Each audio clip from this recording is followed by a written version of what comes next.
अगर डॉलर पे interest rate ज़्यादा ये लोग लगा देंगे और डॉलर को उधार लेना मुश्किल कर देंगे, तो इस कंडीशंस में आप समझ लें मार्केट गिरना शुरू हो जाती है। ठीक है, अगर इंटरेस्ट रेट कम होता है, लोग जो उधार ले रहे हैं वो आसानी से दे सकते हैं अगर इंटरेस्ट रेट कम आता है। ठीक है ना, तो इस कंडीशन में आप समझ लें मार्केट के ऊपर ये इफेक्ट आता है, तो मार्केट थोड़ी इसलिए पंप भी करती है। अब मैं आपको समझाता हूँ आपने देखना कैसे है और आपने किन नंबर्स पे गौर करना है।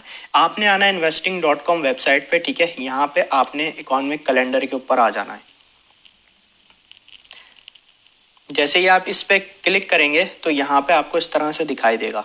यहाँ पे सबसे पहले आपने फिल्टर्स पे आना है। यहाँ पे आपके पास कंट्री शो होंगे, यहाँ पे आपने सबको क्लियर कर देना है। ठीक है, जितने भी चेक लगे सबको क्लियर कर देना है और यहाँ पे थोड़ा सा नीचे आके यूनाइटेड स्टेट्स पे आपने चेक लगा देना है। उसके बाद यहाँ पे आपने सेलेक्ट ऑल करना है, जितने भी है यहाँ पे है ना कैटेगरी, इन सबको ऑल पे सेलेक्ट करना है, क्योंकि हम हर चीज़ से रिलेटेड यहाँ पे जो है ना देखना चाहते हैं रिजल्ट। और यहाँ पे इंपॉर्टेंस आप यहाँ पे 1 स्टार को भी कर सकते हैं और 2 को भी कर सकते हैं, 3 को। हम यहाँ पे 3 पे करेंगे और यहाँ पे फिल्टर हम लगा के अप्लाई कर देंगे। अब यहाँ पे जैसे मैंने टुडे सेलेक्ट किया हुआ है, आप तुम कल की भी देख सकते हैं, टुमारो की भी करके, दिस वीक की भी देख सकते हैं, नेक्स्ट वीक की भी दे सकते हैं। अब यहाँ पे देखें फेड इंटरेस्ट रेट डिसीजन ये आ रहा है, आपने इसे ओपन कर लेना है। ठीक है, अब ये आपके पास आ जाएगा। अब यहाँ पे आपने जो देखना है ना, किन लेवल्स को देखना है वो मैं आपको बताता हूँ।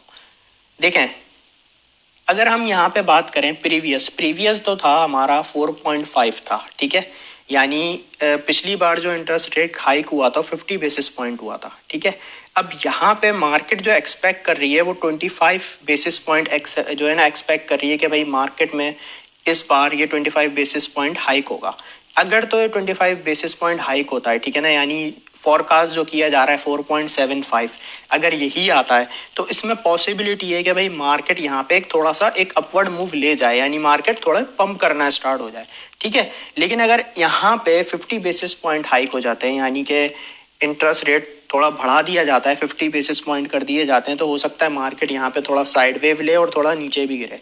और अगर थर्ड कंडीशन में एक 75 बेसिस पॉइंट हाइक होता है तो फिर तो भाई मार्केट समझे आप हालात ख़राब हो जाएंगे मार्केट के, मार्केट एक डाउन ट्रेंड की तरफ भी जा सकती है। तो इन तीनों पे आपने देखना है कि कितने बेसिस पॉइंट हाइक आता है। यहाँ पे आपने जैसे कि मैंने बताया कि यहाँ पे आपको एक्चुअल में यहाँ पे रिजल्ट दिखाई देगा। प्रीवियस 4.5 था, ठीक है, फॉरकास्ट किया जा रहा है 4.75। ठीक है, यानी कि जो मार्केट जो उम्मीद लगा के बैठी हुई है, जो एक पेशेंट गोई कर रही है, वो 4.75 की कर रही है। अगर यही आता है यानी 4.75 आता है तो इसका मतलब 25 बेसिस पॉइंट हाइक हुआ है। तो यहाँ पे चांसेस होगा कि मार्केट यहाँ से एक पंप ले ले। लेकिन मैं आपको एक चीज़ समझाना चाहूँगा, देखें ये जो नज़र रख रहे हैं ना हम लोग और आप लोग, ऐसे बहुत सारे दुनिया में लोग हैं जो नज़र रख रहे हैं। ठीक है ना, और जो मार्केट मेकर्स होते हैं ना, जो मार्केट को मैनिपुलेट कर देते हैं, तो उनको भी ये चीज़ पता है कि जो जितने भी रिटेलर्स हैं वो इन चीज़ों के ऊपर नज़र रख रहे हैं, तो उनको ये चीज़ पता होती है।